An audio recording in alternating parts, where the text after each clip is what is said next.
and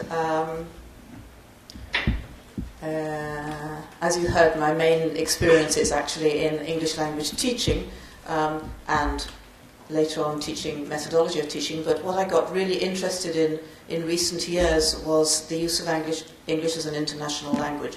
When I started teaching, came to this country from the UK and was teaching my students British English on the assumption that that's what they wanted. They wanted English in order to speak with native speakers and for interaction with native speaking communities.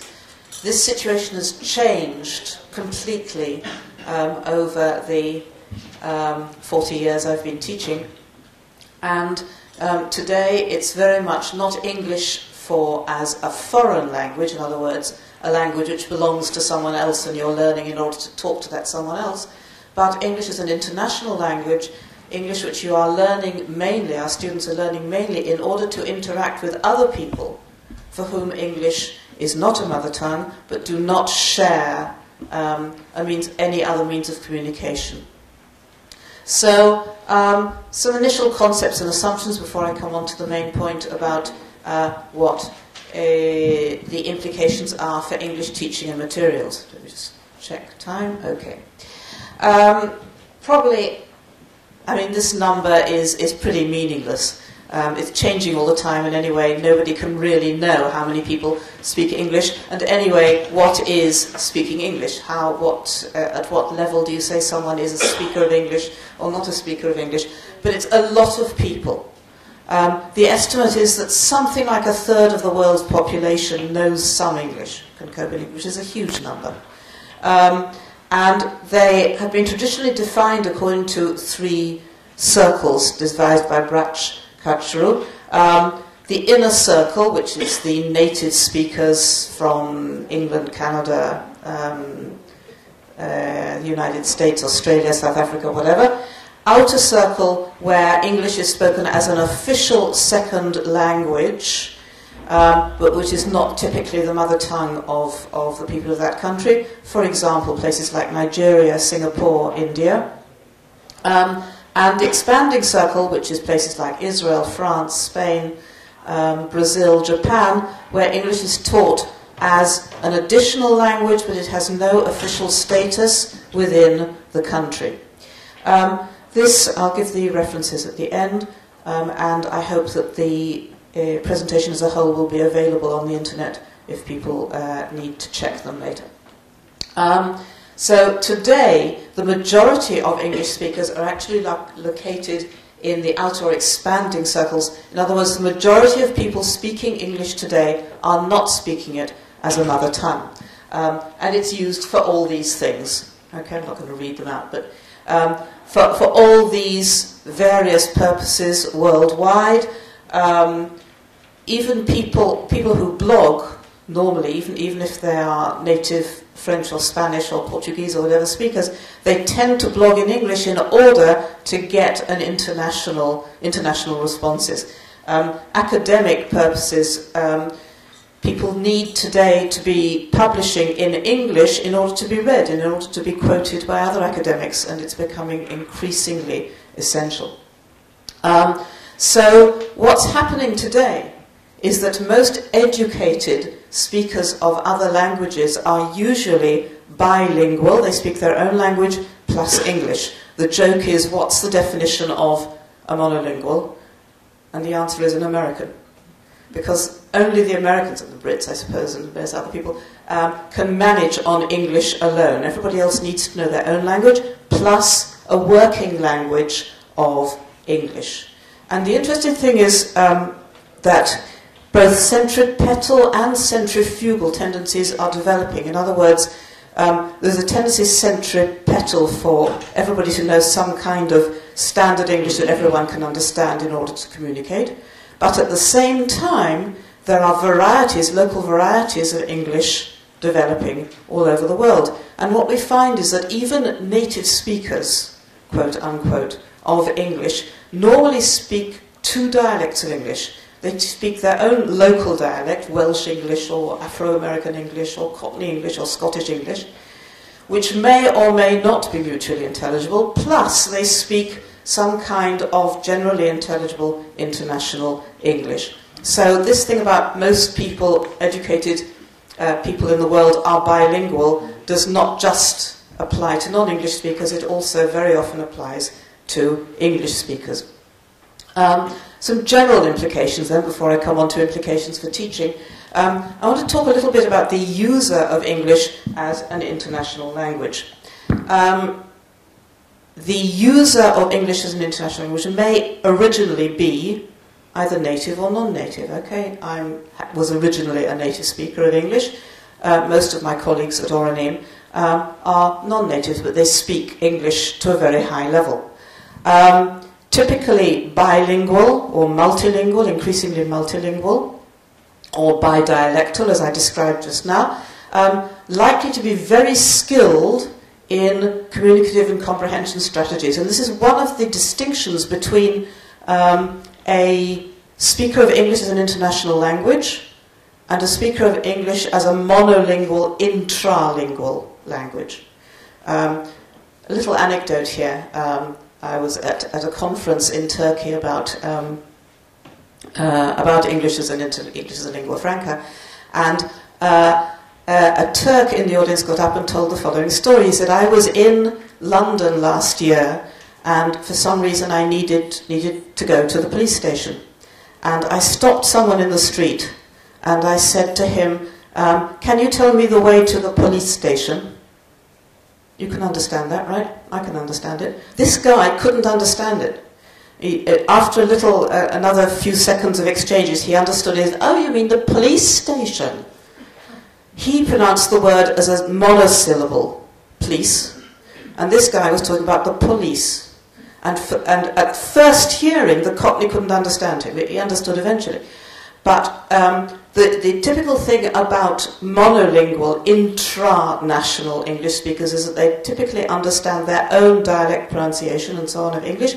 They're not so good at being flexible and understanding different accents, whereas people who speak English in different situations around the world are much more flexible and much more open to understand the different expressions, vocabulary, pronunciation, whatever. An interesting distinction, which has been made in a totally different context, which is relevant to this one, is between BICS and CALP. How many people have heard of BICS and CALP? No? Okay. Cummins, 2008.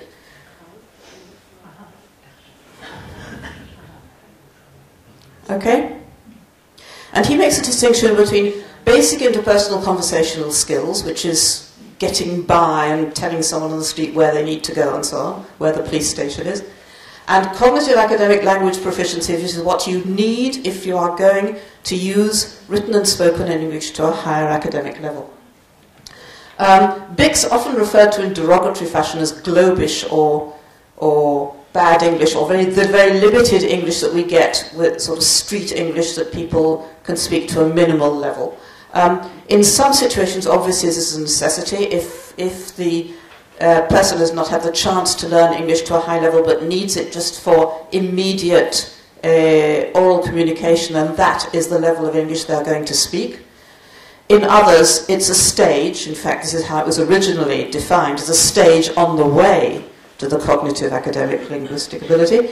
But the point I want to make here is that the aim of teaching, and we're coming now to implications for teaching, the aim of teaching is predominantly the academic English, the good English, the high level of English without grammatical mistakes or limited vocabulary, which leads us to a phenomenon which is developing in the world which I call the fully competent speaker, as opposed to what we used to define as the native speaker as a sort of model. The model today is rather what I would call the fully competent speaker, not necessarily a native. Fully competent speaker, then, of English as an international language is a speaker with a wide vocabulary, accurate grammar, easily understood pronunciation. May or may not originally have been a native speaker. And therefore I think we need to redefine these three circles in terms of level of competence rather than in terms of native speaker, non-native speaker. So We go from the centre, fully competent speakers, people who speak the kind of English I'm speaking at the moment, kind of English you will hear later from Miriam and Ilana and other people speaking in English here, who speak English at a very high level regardless of whether they were or were not native speakers originally.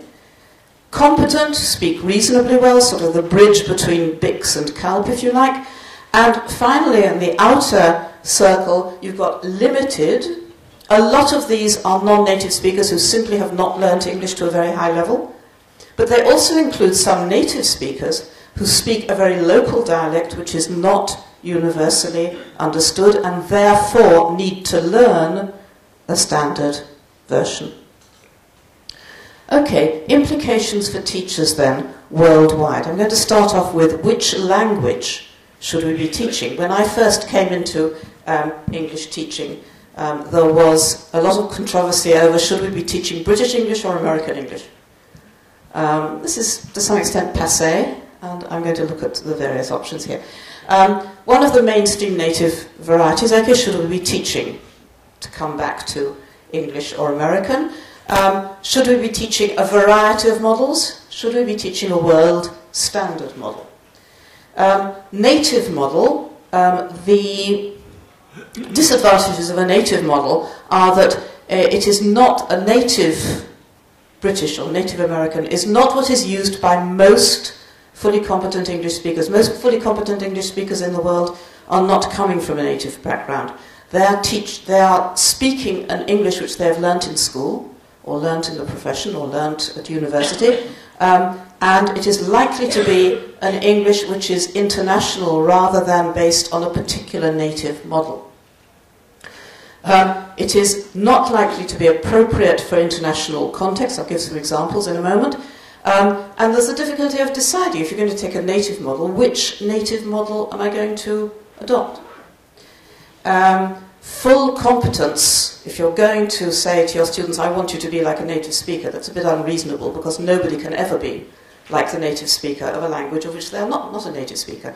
My Hebrew is pretty good, but I can never be a native speaker of Hebrew, and so on. Diverse, flexible models, rather than set up a code which all users of English as lingua franca have to follow, it is surely time, says Luc Prodromou, that we recognise the diversity among users and so on and so on. We need to teach a diverse set of Englishes. Advantages, ideologically acceptable, okay. It's, we're all for plurality and diversity, and it's very PC to talk about teaching lots of different Englishes.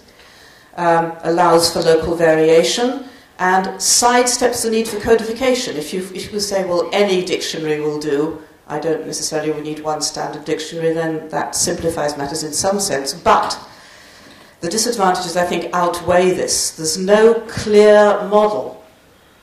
Which word am I going to teach? Which grammar am I going to teach if they're all okay? Very difficult to teach, very difficult to assess what's right, what's wrong. Very difficult to design a syllabus or materials.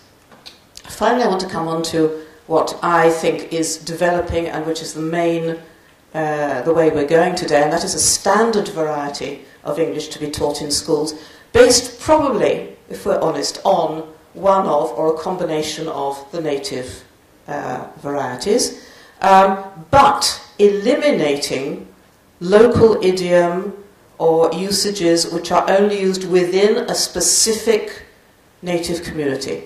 For example, and allowing variants that are acceptable worldwide. For example, fortnight? Right, it has to be 2 weeks because fortnight is incomprehensible outside the UK, and believe me, I've tried it.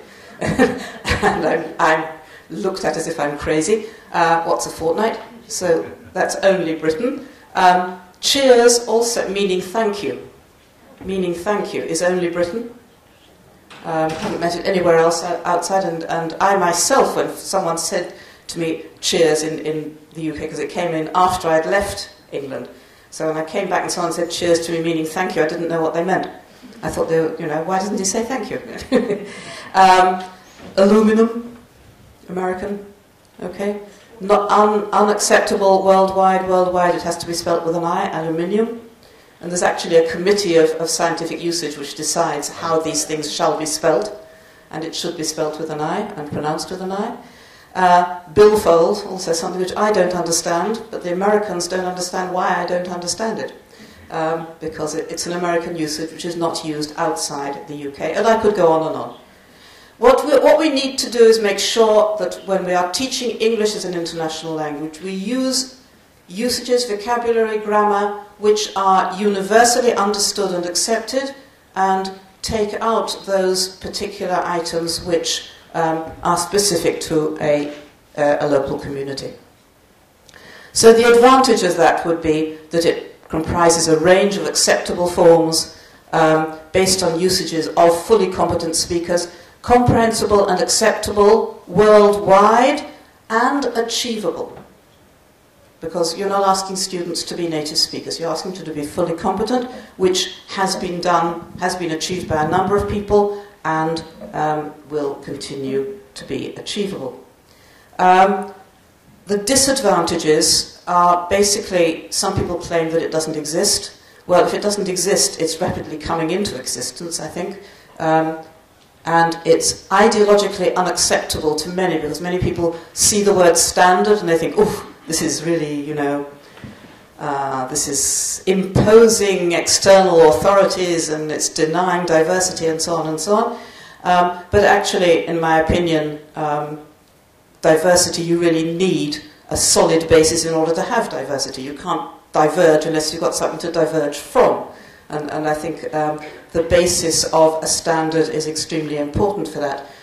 As yet not defined or codified, there's no dictionary, as far as I know, of international English.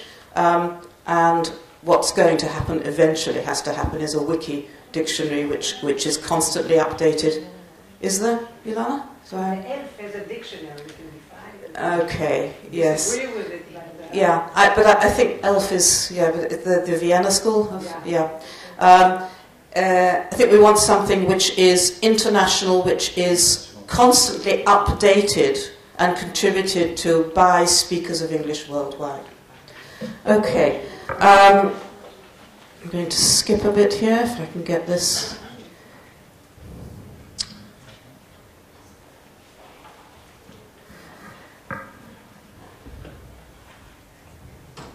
No.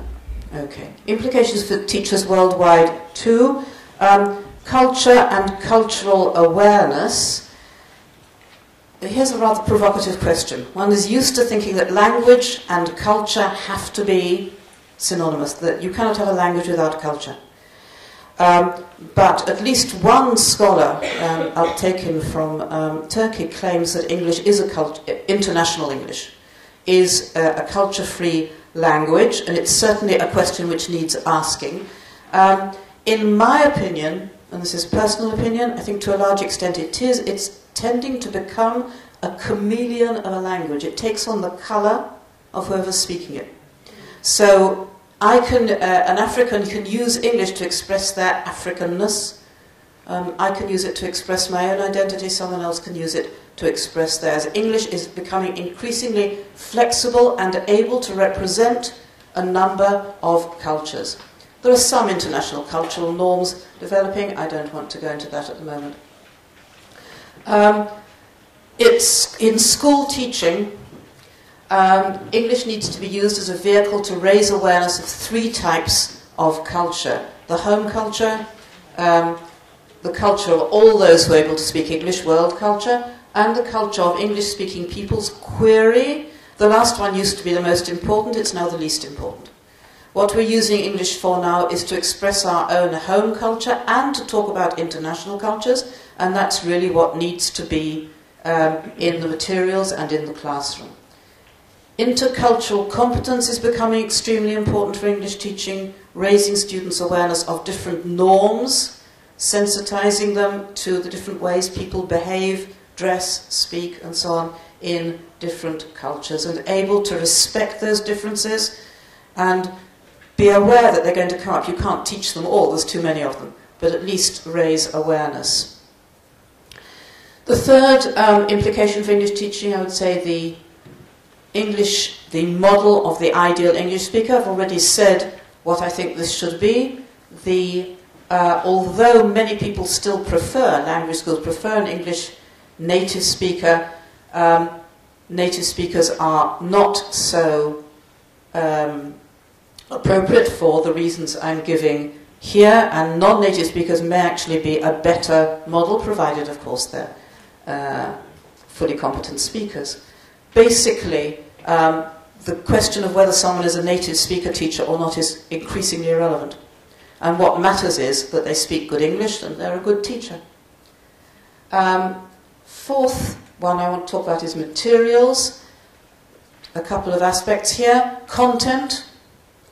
The culture will be sourced in international culture rather than just British or American. There's more international situations. Characters also more international, and texts more international, including, incidentally, translations of texts from other languages into English. The language, I've already said, based on international usages rather than any particular native dialect, and more acknowledgement and use of the learner's L1. To summarize then, teaching of English as a lingua franca or as an international language implies a change in the goals of English teaching, full competence rather than native speaker imitations, acknowledgement of the place of the fully competent user of English as a lingua franca as the model, a change in criteria for selection of language and language items to be taught, and a change in criteria for the content of materials. Thank you.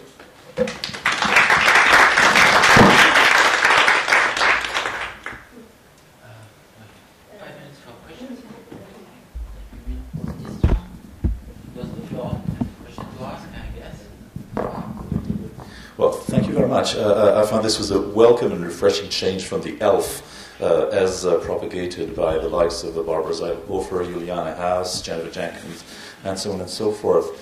And in that sense, I find the concept of international English in many ways much more sensible. I do have a couple of questions, however. I'll try to limit myself to a few, and then the rest I'll ask over coffee. The first one is your claim that the distinction between the fully competent speaker and the native speaker. Ultimately, to the extent the fully competent speaker is fully competent, I fail to see any actual difference with the native speaker, except the native speaker is in terms of actual language realizations. And it may be that you teach someone to become a fully competent speaker by leaving out, pruning some colloquialisms and so on and so forth, which a native speaker would have. But apart from this, that the fully competent speaker will acquire those, possibly in a haphazard way, but nevertheless, the distinction is probably going to dissolve into insignificance. That would be my first query. The second one is your claim that the majority of fully competent speakers are non-native speakers. Now, on what data, what criteria basing this? Depending on, the criterion, of course, the difference between the NS and the competent speaker, which I think is very elusive. And the native speakers are right now something like 400 million. So do we have proof positive that fully competent speakers who are non-native speakers are more than those 400 million? I would have a couple of more things, in particular the notion that intercultural competence can be achieved independently of multilingualism. I doubt it. We're now working on a database with over 50,000 observations which tell us that there is a strong correlation between intercultural openness, intercultural competence on the one hand, and the extent of multilingualism in terms of the range of languages and the level at which they're spoken. So for that reason, it seems that empirically I do have a lot of questions with a lot of queries, but we can perhaps address some of them later over lunch or coffee.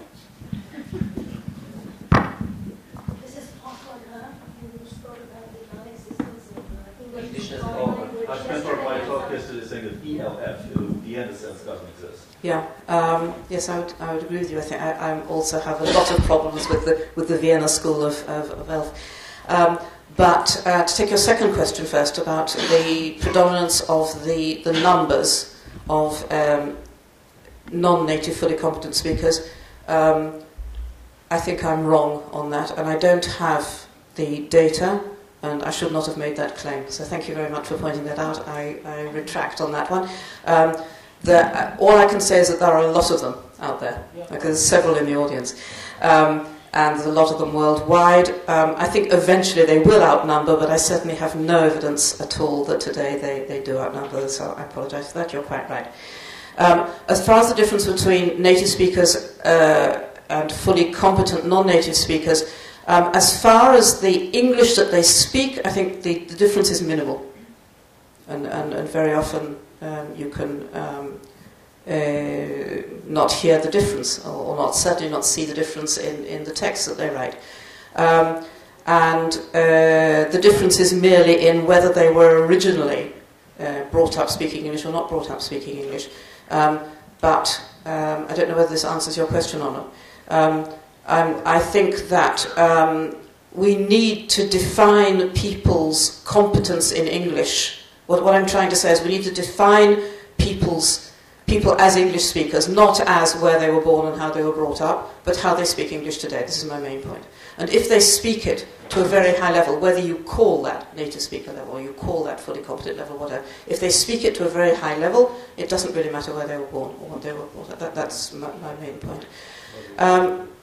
Intercultural competence I defined not as being able to interact in a variety of cultural contexts, but being sensitive to the need. And I think in this sense it can be taught.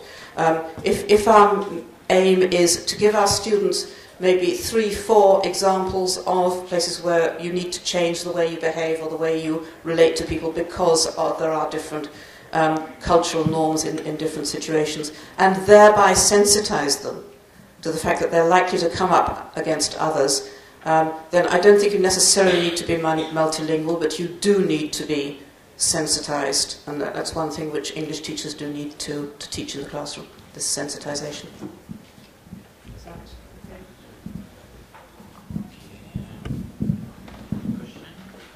Not a question. I'd just like to propose an integral of the question of the distinction between the native speaker and the fully competent speaker, and Francois' other point in terms of culture, that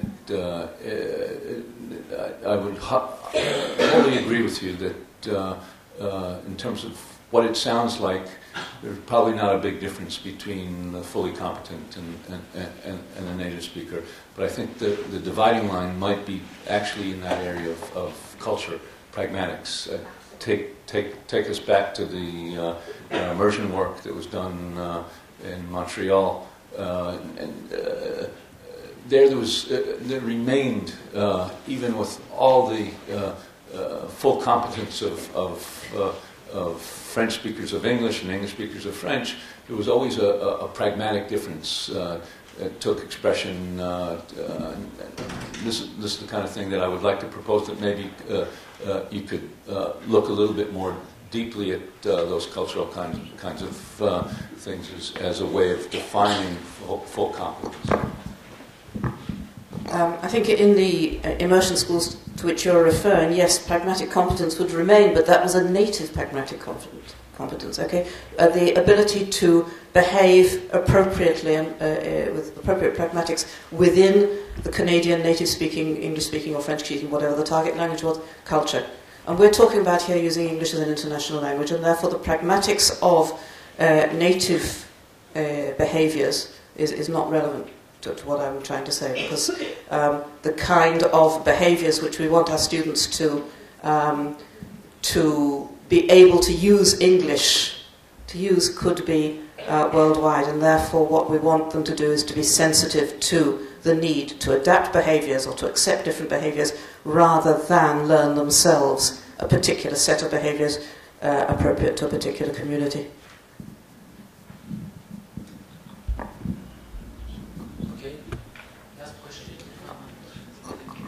Yes, I'd like to relate this to academia. Many of my colleagues who are non-native speakers but very, very highly competent resent the fact that they are asked to write academic prose at native level, and we who edit journals are forever confronting the problem, quote unquote, of people from Spain, China, etc., who write highly competent English, but it ain't quite what it ought to be. And if we are being so open to a very broad gamut of Englishes, maybe in academia too, the time has come to be a little bit more tolerant of a broader variety. This is controversial, but maybe you have a view on the topic.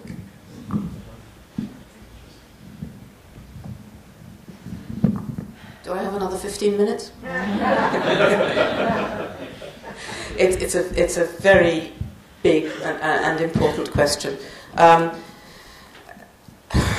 Short answer is up to a point. I think we have to continue to be fussy about normal grammar, normally acceptable grammar, and precise vocabulary.